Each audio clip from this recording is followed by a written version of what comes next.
First and foremost, how you doing? How was the summer? Summer was great.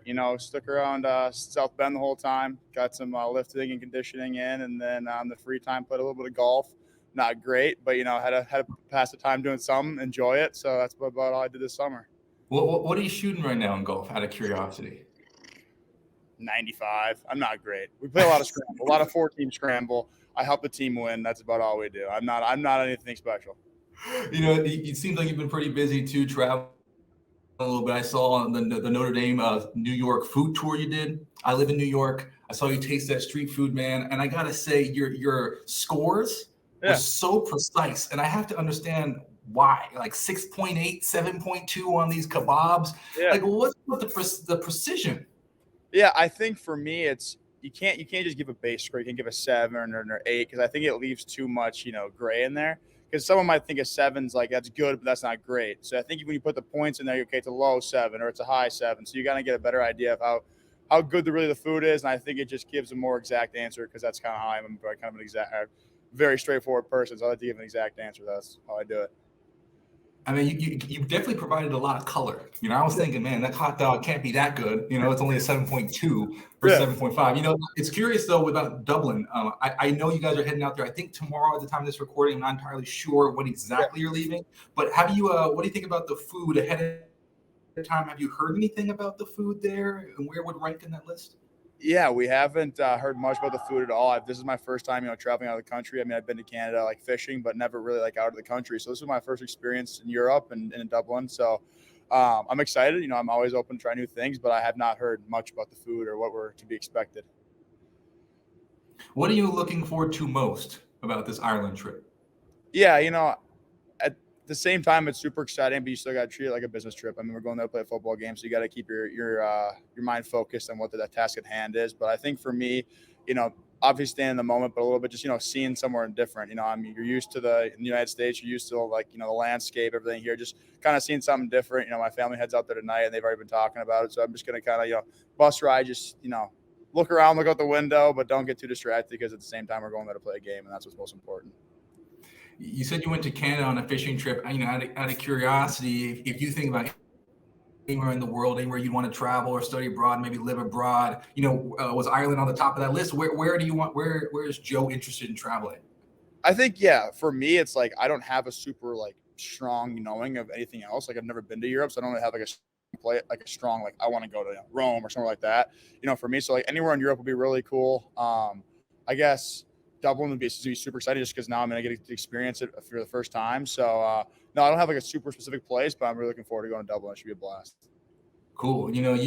I saw the way that you have just transformed physically since you arrived there. I mean, look, I don't want to go through the whole story, but you basically gained 80 pounds of muscle. Sorry, you came in 240-ish, right? And then now you're at 322. Am I right there? Yep. How have you been able to transform your body and grow into this position as an All-American, lineman looking to the next level? Yeah, I think for me, it kind of starts in high school. Growing up, I kind of always had a thicker build. I didn't grow till later sophomore year is when I kind of sprouted up. So I was kind of always thick, to begin with. And I kind of, got tall and was kind of skinny and lengthy, but I could just tell by the time my junior season was ending and I was moving into my senior year, my body could just hold more weight and it was kind of taking it on. So once I started getting recruited, some places told me, we're looking at you to play tackle, committed here, wanting you to play tackle. So I knew weight gain was the most important thing. So for me, it was just a lot of lifting and, eating right, eating a lot just to put that weight on. And once I got here, it was now more about, okay, I've gotten to the weight I want to be at. Now let's refine that. Let's, cut down, let's gain muscle mass, lose body fat. So that's what I've been kind of doing these last 2 years and kind of now I feel really comfortable with the weight I'm at and how I've gotten there. In addition to your leadership skills, I was watching an interview of you recently, and you're talking about how you want to instill this culture that was instilled in you, pass it to the younger generation. What have you seen in your own leadership development over the years, from last year to this year, particularly? Yeah, I think for me, I got to give a lot of credit to the past leaders in our room. J-Pad and Josh Lugg last year were just two great leaders who really held the standard of what Notre Dame offensive line play is and how to act, and taking a lot from them. And I think for me, the big things, it starts off the field. You got to have that accountability off the field. in your room to make sure everyone's going to be on time, giving their full effort. Because if you don't have that buy-in off the field, you're never going to get on the field. So I think for me, it's building that camaraderie, that brotherhood off the field, and then that translate onto the field, and you have that connection with the guy next to you, and everyone knows, it's 5-as-1. We're all playing together, and we all want each other to succeed, and that's what, in my opinion, the best offensive lines are playing when you're trying to play the best for the guy next to you and make him better, and that's when you play the best. So that's kind of what we try to instill in our group, and that's what we've been trying to work on. What are the goals of the offensive line this season for you personally? For the offensive line as a unit? Yeah, as a unit. Yeah. What are your goals for your team? Yeah, for us, I think, obviously the big goal is always obviously the, Joe Moore Award. That's the biggest award you can win as an offensive line unit. But I think for us, we don't want to look at, the big picture really for us. Let's focus on today and let's win today. And what does that mean? And I think that means holding each other accountable, playing 5-as-1. And if we allow that to happen, we're going to play to our fullest potential. And that's our goal. If we play to our fullest potential, everything else will fall into place, and that'll be where it's supposed to be. And at the end of the day, if we play to the best of our abilities, you can't really complain because that's all we can do. So that's kind of our goal, just to maximize each other, maximize the group, and make each other better. And that's what we're trying to do every day. You mentioned the Notre Dame offensive line tradition. Well, it starts in my mind with Harry Heastand, who retired recently. He coached you last year, and now you have a new coach, Joe Rudolph. But can you tell me what exactly did Coach Heastand teach you when you were playing for him? Yeah, for him it was really kind of taking it to the basics, the ground level of things, and he was very strong on. You have to have a baseline before you can build up. You got to make sure you got your footwork down, your hand placement, your pad level, all that's where it starts. So that was his biggest thing was coaching that and getting that groundwork. So it's something I've always, took pride into. It's always like, when something's not going right, you got to be able to fall training and fall back on what you've worked on. So you have that, that buffer, you can fall back on your technique. And that was the big thing he coached us on. And this year, what are the differences in Coach Rudolph's approach than Coach Heastand's approach? Yeah, I would say they're very similar. But a couple differences, just a couple things, like the run game, a little more specific in hand placement and, understanding, gap runs versus, zone runs and how to use your hands and where to finish guys, how to finish guys. And then in pass pro, maybe changing up your set here and there, understanding, which foot of the defender's up and how you want to take them on at what depths and stuff like that. It's you have a dad who played in the league for a long time. I had a dad who played basketball for a long time. And one thing that I learned from my father was this idea that, to be a great player, you have to get there where you're performing consistently every night, right? Against bad competition, against competition, doesn't matter. But then to be in legendary, to be a transcendent player, you have to bring everyone else's level up. Right. How do you see that now? Because you're All-American, you're a great offensive lineman. How do you bring the rest of the group up with you? Yeah, I think it starts with just, making sure you're leading by example in the field and you're being that same guy every day and, putting the work in. For me, I'm not a huge vocal leader. I don't want to be a vocal guy in the field. I want to lead by just, pushing the tempo, pushing the pace, and just being that consistent player, that consistent mindset. So everyone can kind of just trust it. Joe's going to be here and this is how he's going to be every day. So that's kind of my main thing. And then also when it comes to that now, as I've grown into this leadership role, sometimes you do got to speak up because maybe it's just not getting the message across. And that for me, it's always kind of was instilled in us last year. And it's just like going back on the tradition idea, like we have a standard here of offensive line play and we have to uphold that standard. And that's what we've been taught. So, when things aren't going well, that's my big thing is remind the group, like we got to uphold the standard. We're all here. We've been, chosen to play here and this is how we're supposed to do it. So we got to pick it up. And that's kind of what I rely on.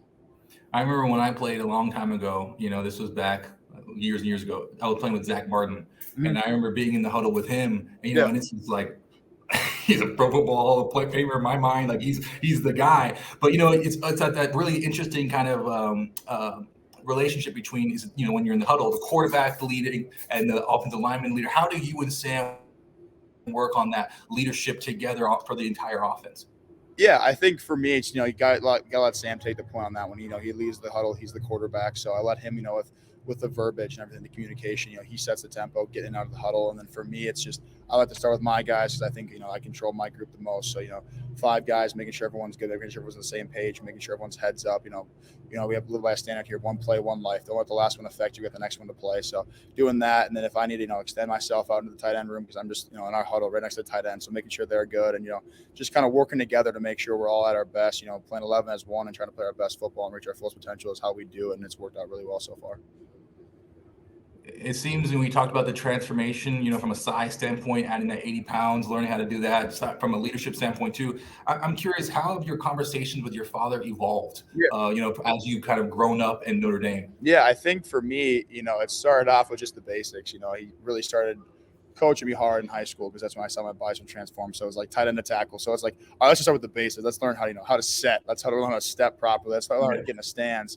As it got on, you start to get a hang of those things. They become second nature. And now for me, it's a lot of the things you see, game to game that might be a little bit different. Something that you're like, oh, I haven't seen this before. How would you approach this? And it's a lot more, game to game thing. And at the same time, it's, and also with me, it's like new experiences, things I haven't seen because he's been through it, he knows it, and just his knowledge of the game, his knowledge of situations, and being through it has been so beneficial for me because it just gives me someone to like fall back on and just like find that trust and find someone who's been through it. So that's where I lean on my father the most.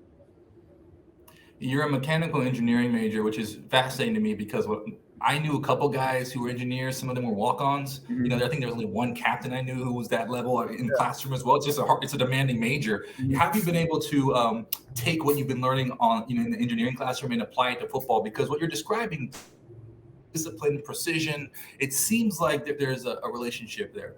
Yeah, there definitely is. For me, I think it's just kind of like the technical things of it. You have to be very detailed in engineering, mindset. And you also have to be able to, big thing is working in groups. So like obviously you're playing a football team, you're working in a group. And the other thing is you got to be able to troubleshoot. You find things, you try new things, you might make a mistake. So for me, that kind of translates to football. Maybe you go out and try something new with your pass set. Maybe you're setting a little bit wider, or you're setting a little bit more vertical. And you just kind of tweak things. And I think for me, that's the big thing where, you really got to, you try something new, you got to go back, look at it, analyze. The same thing if, in engineering, you're making a prototype of something and you're looking at it and maybe it doesn't work, you got to go back and fix it. Same thing on the football field. Maybe I try to step, 8 inches instead of 6 with my first step. And now let's see how that looks different, how that works. So it's really just, trying something, then analyzing and just fine tuning into something, a final product that you want. This is, forgive me for sounding foolish, but it is interesting to be at that level you're talking about and your dad's level, and you're talking about the nuances of the game and being willing to fail. I guess, how do you approach the game with that troubleshooting mindset where it's okay to try something and maybe not succeed, even though you are an All-American and you have all this, this responsibility and prestige? Yeah, no, for me, at the end of the day, I've always lived by the motto, refuse to lose. I'm never let the man across me beat me. So for me, a lot of these things I'm saying I'll try and practice, or something that I want to try new, try and drills. You don't really want to bring something to, team time or one-on-ones until you're prepared with it and you've repped it. So for me, the bottom line is refuse to lose, and we got to do whatever it takes to win that rep. And that's how I live by. So these things are things that I'm trying to perfect and get better at each and every day. And once I've, really fine-tuned it and I really trust it, then I'll add it to my game. So just humor me. Let's say in the future, after a lengthy football career, what do you want to do? What is something that's really piqued your interest outside of the field? Yeah, for me, I think there's kind of two schools of thought for me. One would be, going into the business side of things and engineering. That's kind of the simpler, the more practical route for me. The other one would be, I've always liked the idea of, inventing and private contracting, that idea. And I've always thought private contracting for the military would be really cool. Inventing and working on new things would be something that'd be really fun. Wow, inventing, like, if you could come up with any patent, let's say, like blank check, what would you want to be an inventor of? What do you want to invent? I don't know. For me, I've always been intrigued by, I've always been intrigued by what, like, the people, like the Army men on the actual ground wear, trying to figure out ways to make it safer, more protective, but also lighter, because, they're working the hardest out there and you want to make sure they're comfortable at the same time being safe. So that'd be something I'd be interested in looking at. Fantastic. Wow, that's a great rabbit hole for me. I'm going to just Google that later. Thank you, Joe. Best of luck. Safe travels to Ireland. I hope you enjoyed. I hope your family has safe travels out there. Good luck. Thank you. I appreciate it.